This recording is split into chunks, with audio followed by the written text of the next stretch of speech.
Welcome to the only daily podcast focusing on compliance news of the day. Each morning, start your day with a cup of coffee and Tom Fox, the voice of compliance, to hear about 4 of the top compliance, corruption, or leadership stories you will need to start your day. The Daily Compliance News is a production of the Compliance Podcast Network. October 20, 2020, the Child Labor Edition. We begin with an article from the New York Times that the oil industry has turned to mergers and acquisitions to survive. With the price of a barrel of oil stuck around $40 and no recovery in sight, companies are combining to cut costs and ride out the pandemic. What does that mean for you, the compliance practitioner? Well, obviously you're going to have less resources now, but you're still going to need to do pre-acquisition due diligence.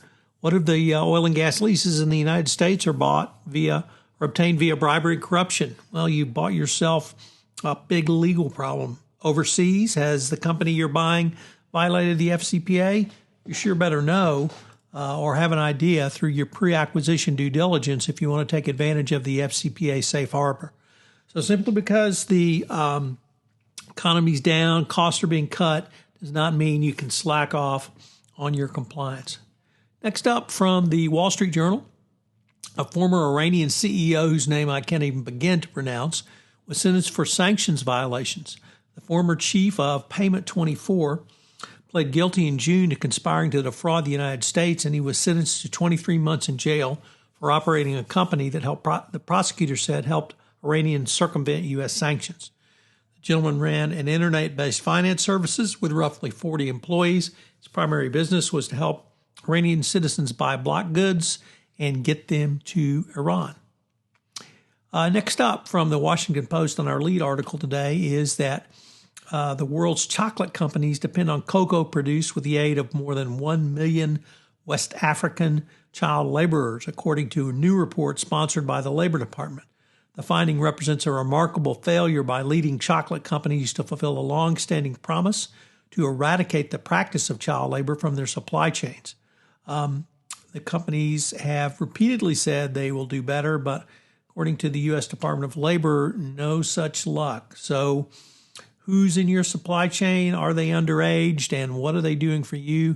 That's something that you better get a handle on, because although I don't think people are going to quit eating chocolate, the reputational damage for those who stick around and continue to use child laborers will be greater and greater.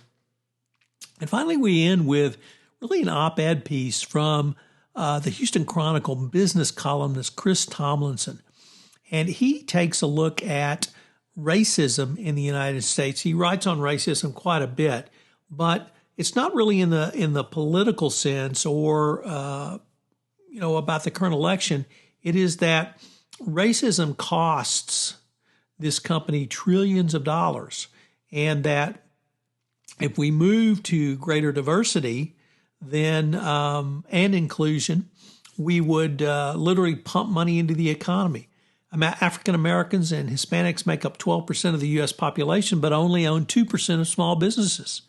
And think about the small businesses that could literally erupt if they were given a fair chance. Obviously, they're not going to be given a fair chance under the Trump administration, but under any other administration, if economic racism was removed and they had a chance. And the same is in the hiring process. We could literally unleash an untapped talent pool inside the U.S. The Daily Compliance News is a production of the Compliance Podcast Network and a proud member of C-Suite Radio. Thanks so much for listening. I hope you'll join me again tomorrow.